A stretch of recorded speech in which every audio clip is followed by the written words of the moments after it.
Hello বন্ধুরা, welcome to simple cooking with Moumita. আজকে আবারও নিয়ে চলে এসেছি একটি নতুন ধরনের রেসিপি, যেটা হলো পটলের দোরমা। সেটা চিংড়ি মাছের পুর দিয়ে বানিয়েছি।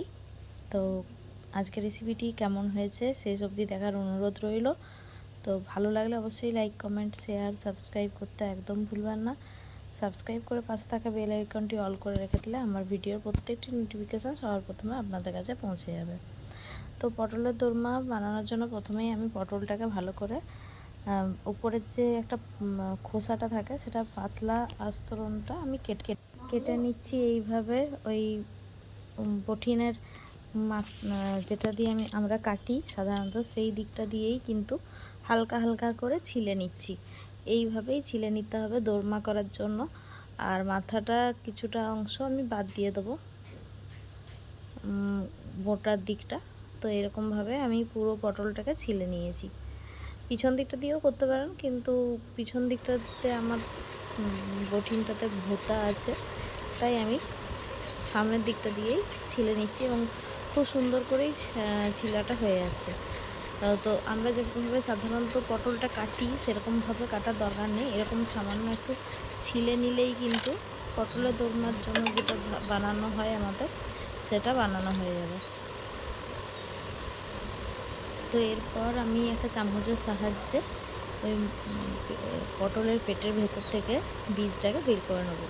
এই বীজটা কিন্তু আমি ফেলবো না, বীজটা আমি পুরের মধ্যে মিশিয়ে দেবো বেটে পর, না হলে মুখে দানা দানা লাগবে। আর বীজটা বেটে যদি ছাঁকনিতে করে ছেঁকে নেওয়া যেতে পারে তো আরও ভালো হয়।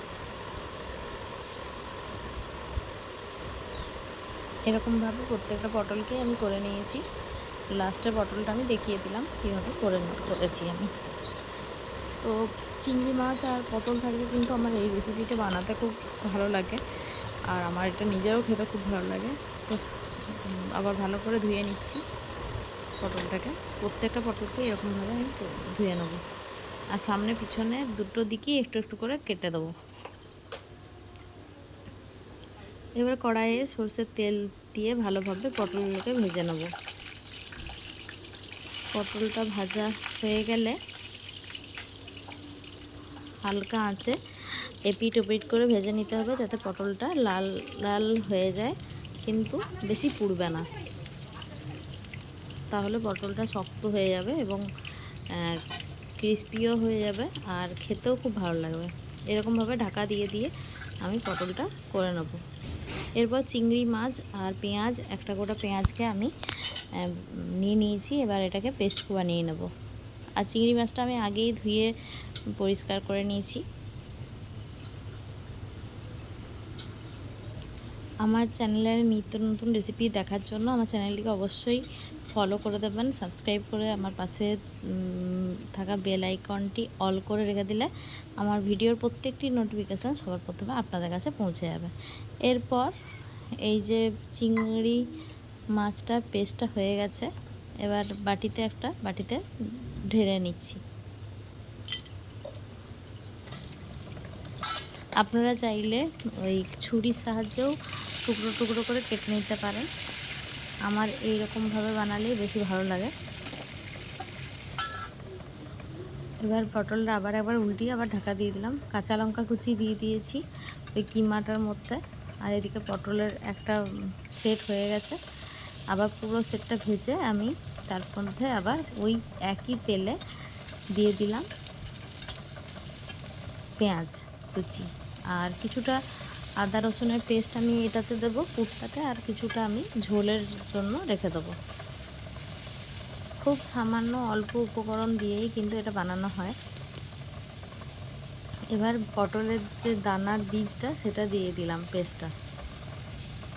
এবার ভালোভাবে কষিয়ে নিতে হবে যতক্ষণ পর্যন্ত না গন্ধটা চলে যায়। আর আপনারা কি কোথা থেকে ভিডিওটা দেখছেন অবশ্যই কিন্তু আমাকে কমেন্টের মাধ্যমে জানাবেন। এবার ওই যে কিমাটা তৈরি করে রেখেছিলাম ওই কিমাটা দিয়ে দেবো। হলুদ দিয়ে দিলাম, পরিমাণ মতো লবণও দিয়ে দেবো। এবার আবার ভালো করে নাড়িয়ে চাড়িয়ে মিশিয়ে নেব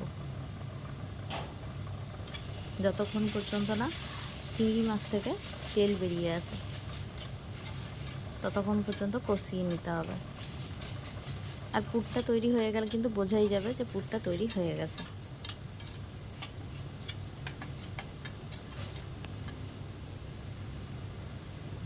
একটু টমেটো কেচাপ দিয়ে দিলাম।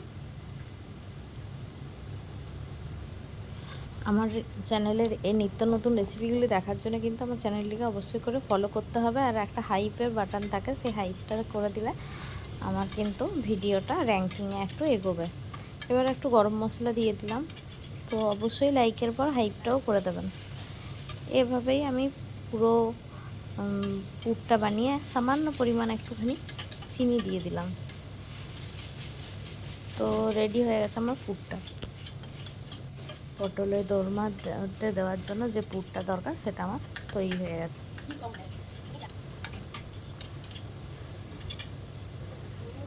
সামান্য একটু ব্রেড ক্রাম্ব দিয়ে দিলাম একটু, তাহলে যে চিংড়ি মাছের মধ্যে যে জল জল ভাবটা থাকবে সেটা টেনে নেবে। এবার ভালোভাবে মিশিয়ে নিয়ে আর একটা অন্য পাত্রে ঢেলে রেখে দেবো মিশ্রণটা।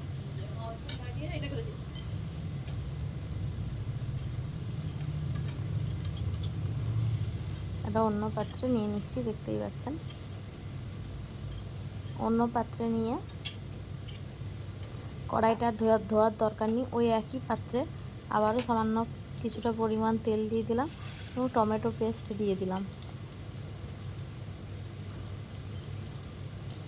টমেটোর পেস্টটা দিয়ে ভালোভাবে নাড়িয়ে চাড়িয়ে কিছুক্ষণ মিশিয়ে নিচ্ছি। ততক্ষণ এই দিকে টমেটো পেস্টটা একটু ফুটুক, আর পেঁয়াজও আছে এর মধ্যে, ফুটে যাক। আর আমি এদিকে পুরটা ভরে নিই পটলের মধ্যে।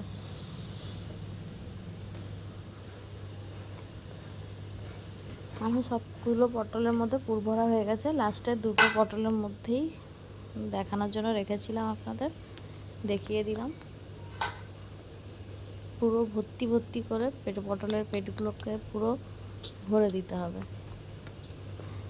উপর দিকটা একটু ফাঁকা রাখবেন, না হলে কিন্তু বেরিয়ে চলে আসে বাইরের দিকে। তো এই পটলগুলো অনেক বড়, পেটে অনেকটা করে পুর ঢোকানো যায়।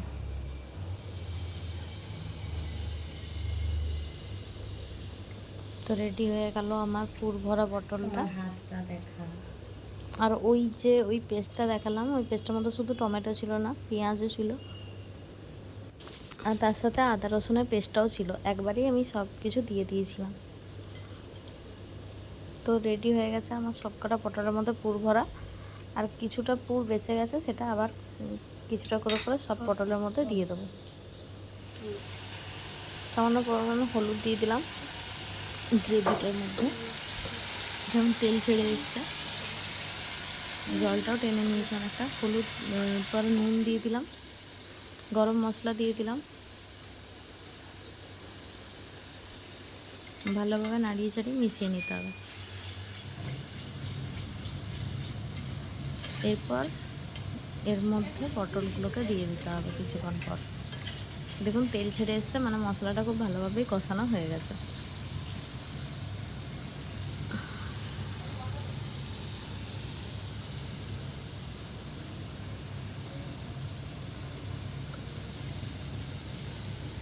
এরপর এর মধ্যে সামান্য পরিমাণে একটু দুধের সর দিয়ে দিচ্ছি।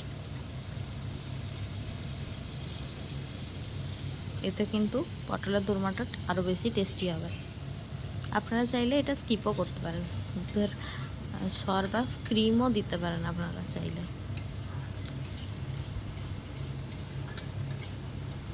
এতে গ্রেভিটা আরও একটু ঠিক হয়।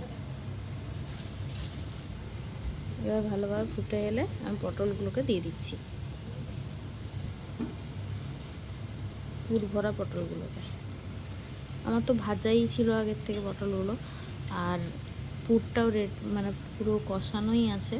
তো সব কিছুই কিন্তু আমার রেডি হয়ে আছে, সেদ্ধ হয়ে আছে পটলও।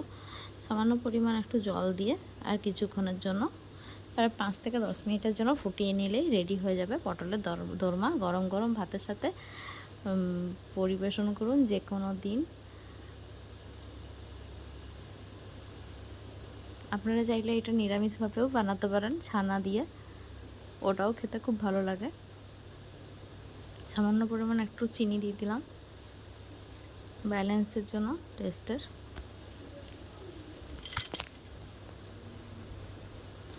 ঢাকা দিয়ে মিনিট 10-এর মতো ফুটিয়ে দিলেই রেডি হয়ে যাবে আমাদের পটলের দোরমা। দেখুন, গরম গরম ভাতের সঙ্গে একটি অনবদ্য রেসিপি। কেমন লাগলো আজকের রেসিপিটা অবশ্যই কিন্তু আমাকে কমেন্টের মধ্যে জানাবেন। আপনাদের সুন্দর সুন্দর কমেন্টগুলো আমাকে অনেক অনুপ্রেরণা দেয় আরও নতুন নতুন ভিডিও বানানোর জন্য। Thanks for watching this video.